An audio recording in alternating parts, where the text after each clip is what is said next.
Olá a todos, sejam muito bem-vindos ao Valores do Esporte. O tema de hoje é doping no esporte. Tudo bem, professor? Tudo bem, Magali. Professor, podemos falar que o doping faz parte do esporte? Sim, podemos, Magali, com certeza. O esporte sempre esteve associado a um valor básico de tentativa de superação.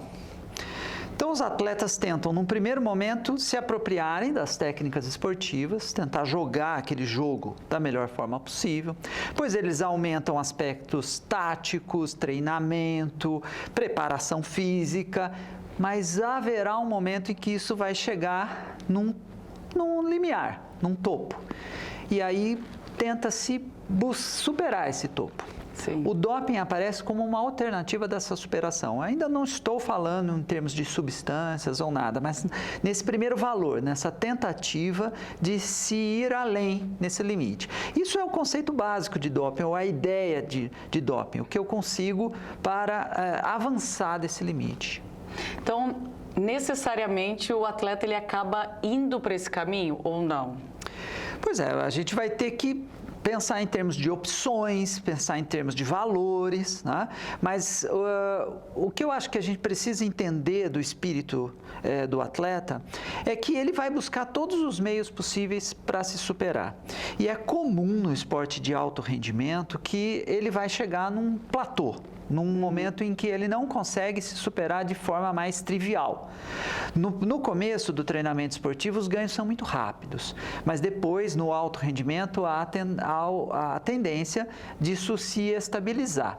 Uhum. Então, ele vai ser levado a uma opção de algum recurso para se superar. Claro que haverá uma série de recursos, vamos chamar assim, lícitos, conhecidos, como suplementos alimentares, por exemplo, ou descansos, ou alguma outra alternativa, como uma viagem que ele pode fazer, treinar num ambiente diferente, para ver se isso move, se isso movimenta a estrutura física dele, né? Os parâmetros, a performance dele pode ser incrementada com alguma atividade externa dessa e, evidentemente, em algum momento a alternativa do doping vai aparecer, alguma substância que poderia fazer algum ganho, trazer para esse atleta algum ganho. Sim, quando a gente pensa então no doping, no esporte profissional, vale tudo então para conseguir essa performance tão desejada? O atleta vai se colocar esse dilema. Atleta, treinador. Veja só, Magali, vamos pensar o seguinte. Eu estou tentando, num primeiro momento, que a gente entre na cabeça do atleta, tá? Que a gente não condene o doping já de cara, como uma atitude, vamos dizer assim, ilegal, uma atitude de uma pessoa que está tentando tirar vantagem a todo custo. Estou tentando fugir desse primeiro julgamento. Estou pensando no atleta que, como eu disse, está se desenvolvendo e que chega num momento em que ele não consegue mais evoluir. Primeiro, ele vai ser apresentado à ideia de que outros atletas fazem uso de doping.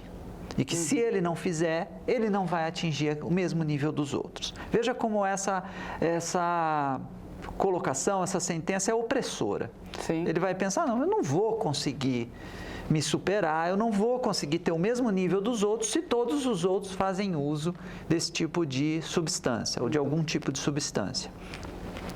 Ele vai ser apresentado a ideia de que atletas que já venceram, que já apresentaram índices anteriormente, ou fizeram a partir de dopagens que não foram detectadas. Isso também vai oprimir ele no sentido de que ele precisaria tomar alguma decisão. Ele vai ser apresentado a ideia de que países mais desenvolvidos conseguiram chegar em estruturas de dopagem menos detectáveis. Né? Tudo isso vai deixando o atleta, o treinador, sua equipe, numa circunstância, como eu disse, um dilema. Tá? Eu faço o uso dessas substâncias e consigo alcançar os índices que eu gostaria, índices competitivos, ou eu mantenho um certo valor ético acima de qualquer coisa e pago possivelmente com o preço da falta de performance. Hoje esse assunto é muito problemático no campo esportivo. É praticamente impossível afirmar que não há doping. isso é romantizar demais o tema. Sim, Há sim um amplo doping no meio esportivo. E o atleta se vê no meio desse dilema, né? Professor, quando a gente pensa na Grécia Antiga, no início do esporte, já existia o doping? Sim, já existia. Sempre existiu o doping, né? Sempre houve o uso de substâncias, tanto de forma recreativa como de forma a tentar aumentar a performance. É conhecido, por exemplo, entre os gladiadores em Roma, né? Você citou a Grécia, mas estou me remetendo a outra sociedade antiga que é Roma, em que eles comiam limalha de ferro. Por alguma razão, eles sabiam que se eles raspassem o escudo, né, e comessem aquela limalha, o ferro ajudaria na performance atlética. Também é conhecido que os atletas eles tinham uma porção de carne. Não era tão comum a dieta de carne, a ingestão de carne no dia a dia das pessoas. Os atletas, eles recebiam do Estado, tanto na Grécia Antiga quanto em Roma, eles recebiam um quinhão de carne vermelha, porque se sabia que a carne vermelha também aumentava a performance atlética. Então veja como é delicado esse conceito de dopagem. A carne, evidentemente, você não vai considerar um doping, mas se você observar que toda a sociedade não tinha o mesmo acesso à carne que os atletas tinham, a carne vermelha, nós estamos falando de um conceito de doping, né? De um conceito de uma certa vantagem que esse atleta teria a um outro competidor que eventualmente chegasse sem ter tido essa dieta prévia. Então, o doping, ele nos leva, Magali, a um equilíbrio muito complexo entre o que a sociedade oferta ao cidadão comum e o que a alta tecnologia esportiva pode ofertar a um atleta. Esse é o discurso, essa é a discussão. E agora com essa comparação, né, que o professor fez da carne naquela época, uma vantagem. Então hoje a gente corre até o risco de um novo tipo de dopagem aí. Qual? A gente pode pensar genética, enfim... A evolução é tão grande que a gente pode vir a ter novos tipos de doping. Sim. Eu te perguntei qual por causa disso. Não é tão previsível, né? O primeiro que apareceu assim nessa linha que você está falando é a dopagem genética. Sim. Né? Tem um pesquisador da área chamado Ed Mia que fala sobre os atletas geneticamente modificados. Ele prevê que no futuro, com as técnicas de manipulação genética, esse incremento de performance poderia se dar já desde a concepção do atleta. Concepção genética mesmo. Poderia ser um atleta nascido in vitro, né? E já com uma série de características de performance aprimorada. Mas hoje também se discute outras formas de doping que talvez a grande população nem tenha conhecimento, como, por exemplo, o placebo. Né? O professor Marcos, que vai estar com você num programa futuro, pode falar mais detalhes disso. O placebo imagina que você seja minha atleta, eu seja um treinador e eu digo para você que eu coloquei na sua bebida substâncias de aumento de performance. Há estudos já indicativos de que a sua performance aumenta pelo efeito placebo. Sim. E não vai ser detectado no exame antidoping, né? Porque você de fato não ingeriu. Né? Agora, isso inaugura uma discussão ética. Está correto eu enganar a minha atleta dizendo que eu coloquei para você alguma substância, que você fez uso, você acreditar que está fazendo uso de substâncias ilícitas, tudo isso implica numa discussão ética. Então, o doping, Magali, hoje é, sem sombra de dúvida, um dos grandes desafios de discussão ética na filosofia do esporte. Para você ter uma ideia, existem 3 grandes correntes hoje na filosofia do esporte, com 3 interpretações diferentes do que seria a relação entre atletas, treinadores e do doping. Existe uma corrente que a gente pode chamar antidoping, que talvez seja a mais reconhecível. É uma corrente que tende a se colocar contra o uso do doping, porque isso pode ter. Quais são os argumentos conhecidos dessa corrente? Isso pode ter implicações na questão da saúde do atleta, futuras, não previsíveis. Isso pode ter uma injustiça do ponto de vista de que alguns países melhor qualificados para desenvolver o doping, com melhores laboratórios, com maiores tecnologias, podem fazer uso de doping e outros países não. Isso não seria natural né? Não é a potencialidade do corpo natural que está em questão, mas o uso de certas substâncias. Tudo isso entra na corrente aí chamada antidoping. Claro que nós temos uma corrente pró-doping. Quais são os argumentos centrais de uma corrente pró-doping? Que o esporte, o argumento central primeiro da corrente pró-doping é que nós trabalhamos em cima de um aumento de performance. Né? E que o doping é uma alternativa de aumento de performance. O esporte de alto rendimento quer ver marcas sendo quebradas, superadas.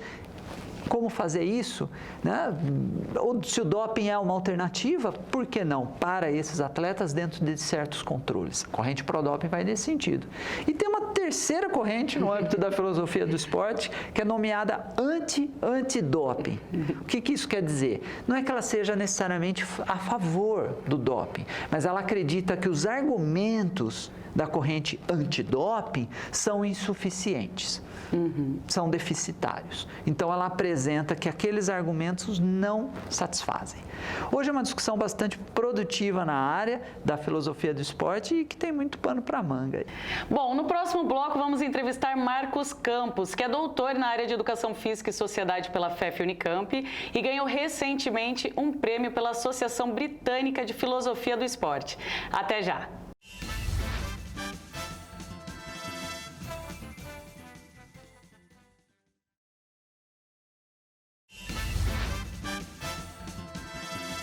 Estamos de volta com Valores do Esporte, agora na presença do Dr. Marcos. Tudo bem, doutor? Tudo bem, Magali? Tudo bem. Eu gostaria que o doutor falasse um pouco sobre seu prêmio e a decisão de seguir nessa linha de estudo. Pois é, esse prêmio foi um prêmio da Associação Britânica de Filosofia do Esporte, como você já comentou, intitulado McNamee Student Essay Prize, que é um prêmio para estudantes de pós-graduação, no meu caso, finalizando, né, que escrevem ensaios em filosofia do esporte ou ética aplicada. E isso determina, fundamentalmente, a minha linha de pesquisa na atualidade, que é uma linha muito direcionada à ética e integridade no esporte, uma linha que fundamentalmente é interdisciplinar, né? A gente não pode olhar o fenômeno esportivo na perspectiva ética só pela filosofia, mas através do diálogo entre filosofia, sociologia, fisiologia, todas as áreas que compõem os argumentos éticos, né, do esporte. Então, fundamentalmente, também partindo do esporte, mas não fazendo filosofia e ética a partir de um olhar só da filosofia, mas um olhar que esteja conectado com aquela produção que está dentro do esporte, a produção que oriunda dos autores da filosofia, da ética do esporte, para compreender esse fenômeno de uma forma apropriada, né? Uma forma bem apropriada e não comparando-o com outras práticas sociais fora do esporte, mas que estão na nossa sociedade. E esse é basicamente o caminho que a gente tem adotado. Tá. Professor, quando a gente pensa no doping, eu vi que o professor também trabalha com essa questão de idade, né? E a gente pega aquele caso da patinadora russa, de apenas 15 anos, que ela foi pega, né, no doping, mas continuou competindo. Como que o doutor enxerga essa situação específica? A sua pergunta vai em direção ao próprio prêmio, ao próprio ensaio que eu tive a oportunidade de ser contemplado. O problema do menor de idade, da criança, no doping, em relação ao doping, em relação fundamentalmente à Agência Mundial Antidopagem, que aqui no Brasil nós denominamos AMA, mas lá fora, né, é o World Anti-Doping Agency, que então geralmente as pessoas se referem a ela como WADA. A sua pergunta demonstra como é complicado, é sempre difícil a gente entender a adequação desse grupo, que é vulnerável em todas as sociedades, que é vulnerável pelos diferentes tratados que nós temos no mundo, como a Declaração dos Direitos das Crianças e do Adolescente e muitas outras.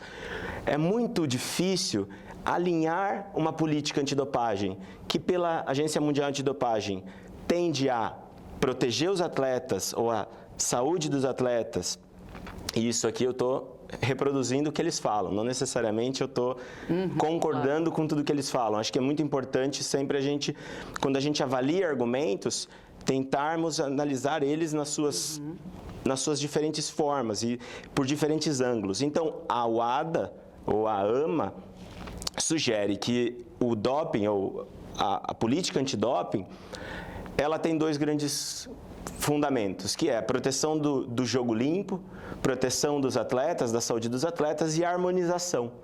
Por harmonização, o que essa agência se refere? Ela se refere a uma harmonização mundial na qual todos os atletas respondem ao mesmo código, que é o Código Mundial Antidopagem, que recentemente foi atualizado. O código agora em vigor é o Código 2021. O primeiro código a WADA começou em 1999, o primeiro código foi feito em 2003, depois nós tivemos uma atualização para o Código 2009, 2015 e agora 2021, ou seja, o que muda todos os anos é a lista proibida de substâncias e métodos, mas o código é algo mais substancial, que se atualiza em 4, 5, 6 anos. E esse código tende a harmonizar a política antidopagem numa perspectiva global. Mas qual é o problema? O problema da harmonização é, quando eu tento harmonizar e quando eu tento prever suspensões, punições, regras para todos os atletas, eu parto do princípio que eles são iguais. Mas a vulnerabilidade da criança, a vulnerabilidade daqueles atletas que não tiveram escolaridade, que são oriundos de diferentes situações, não é levado essas perspectivas não são levadas em consideração. Qual o problema, então? O problema é que eu não posso punir, por exemplo, uma criança em uma determinada competição juvenil da mesma forma ou pelos mesmos argumentos e parâmetros, como eu posso punir, por exemplo, um Michael Phelps. Sim. Percebe? Então, no caso, o ensaio que eu escrevi era justamente para identificar a problemática que é a inclusão de um novo conceito no Código 2021, que é o conceito de Protected Person, que significa pessoa protegida, que inclui atletas menores de idade. Qual é o grande problema desse conceito? Esse conceito foi introduzido no novo código, mas lá eu ganhei esse prêmio, felizmente, mas continuei com essa pesquisa com outros pesquisadores para tentar expandir e entender melhor essa problemática. E nós, a Arina Martinkova, que é uma professora da República Tcheca, o Jim Perry, que é um professor da Inglaterra, nós tentamos explorar esse conceito de proteção e protected person, pessoa protegida, para identificar que a WADA, quando ela dialoga ou quando ela pune esses atletas, quando ela fala e dialoga sobre esses atletas vulneráveis, ela coloca eles em uma certa situação na qual eles são simultaneamente vítimas e suspeitos. Porque o doping, pela política de harmonização da WADA, ele é diferente dos outros da lei na nossa sociedade, na qual você é inocente até que se prove o contrário. Para a WADA, por causa de um determinado conceito, de um princípio que eles têm lá, se a substância ela está no seu corpo, automaticamente você tem que provar que você é inocente, ou seja, é o oposto da nossa sociedade. Então, quando você coloca uma criança nessa situação, ou um jovem nessa situação, você assume que ele é vulnerável por toda a nossa sociedade, por todos os discursos que compõem a nossa sociedade e os tratados e as nossas leis, bem como você assume que ele é suspeito. Então, essa é a grande problemática nesse ensaio que nós reproduzimos num paper, mas, fundamentalmente, em relação a Camila Valieva, que é a atleta de 15 anos, a gente percebe que, no caso dela, ela foi pega no doping, ela teve uma análise negativa, mas o problema é que o CAS, a Corte Arbitral do Esporte, suspendeu o que a WADA e e outras agências queriam, que era a suspensão provisória dela. E o CAIS disse, não, pera lá, acho que pelo código nós também conseguimos ver que não é só o conceito de protected person, pessoa protegida, que é problemático, mas todo o código não é preparado para esse tipo de população. O que significa que eles disseram, o CAS, né, disse, ora, essa suspensão provisória não contempla menores de idade, contempla atletas. E por atletas, nós colocamos essa menina em uma situação muito difícil, já que houve todo o problema da demora para os resultados dela, ela já estava no meio dos Jogos Olímpicos, e as consequências de uma suspensão da divulgação pública do nome dela, né? Essas consequências são muito diferentes num atleta que está no começo da carreira e num atleta que está no final da carreira e que tem toda uma outra organização, digamos assim, de carreira. E é preocupante saber que os atletas tão jovens já fazem uso desse tipo de substância? Pois é. Essa sua pergunta vai em direção ao que eu acabo de dizer e fundamentalmente ilustra como na nossa sociedade o doping, o nome doping, né, ele tem uma conotação negativa que nos afeta de uma maneira muito direta. Perceba, quando nós pensamos em os atletas menores de idade fazem uso, nós supomos que eles estão em controle de toda do uso, em controle da trapaça. Eles intencionalmente trapaçam e tentam manipular o jogo, manipular os resultados, porque o doping nada mais é do que uma tentativa de manipulação. É por isso que antigamente, em toda a história, o doping foi usado, entre outras coisas, para você ter certeza que você vai ganhar e automaticamente você ainda pode, por exemplo, apostar no cavalo dopado, assim, por exemplo. Então, nesse caso, eu percebo que assumir de prontidão que as atletas ou atletas, meninos ou meninas, são culpados, são a cabeça pensante nessa situação, já nos apresenta um problema. Por quê? Porque, entre outras coisas, esses atletas são atletas que vão para campings, que vão para sessões de treinamento com o treinador, os pais não estão lá, eles estão sob a responsabilidade, porque os pais, né, pelo consentimento dos pais, eles estão sob responsabilidade de outras pessoas, né, adultos, gestores, pessoas que, entre outras coisas, muitas vezes instrumentalizam esses atletas para adquirirem os resultados que eles querem, né? Que eles próprios querem. Então, essa problemática de assumir a vítima como culpada ou como suspeita, de princípio, é o grande problema, eu acho, desse novo código. E o que eu consigo entender pela leitura da literatura mundial é que esse diálogo que está acontecendo agora vai ser muito importante para a nova reformulação, né? A nova versão do Código Mundial Antidopagem que pode vir aí nos próximos anos e a gente não sabe quando. Com essa sua fala, eu fico aqui pensando, vai chegar o momento que o doping vai ser liberado? O que o doutor acha? Eu acho que essa pergunta é uma pergunta muito difícil. Eu não sei, mas o que eu posso dizer é, o doping, né, as substâncias entram na lista e saem da lista. Por exemplo, a cafeína já foi da lista proibida, bem como agora ela não faz mais parte da lista proibida. Uhum. O placebo não está na lista proibida, bem como pode ser que um dia o placebo entre na lista proibida, o que eu acho que é muito difícil. Mas em tese, o placebo, porque ele envolve você esconde do atleta, digamos assim, as informações, a gente pressupõe que o placebo existe um paper, um autor que diz que o placebo deveria estar na lista proibida. É claro que ele está desenvolvendo um argumento alegórico, porque você não tem como provar que o placebo, que alguém usou do placebo e é impossível. Placebo, quando eu falo, é você imita uma substância e o atleta se motiva, né? E apresenta resultados. Mas, pelos princípios da WADA, porque essa é a problemática, quando você inclui substâncias e exclui substâncias, você tem que ter um critério. Quais são os critérios? A saúde dos atletas, o aumento da performance e o espírito do esporte. Por exemplo, e pela política da WADA, 2 desses têm que ser atendidos para que a substância entre na lista proibida anualmente.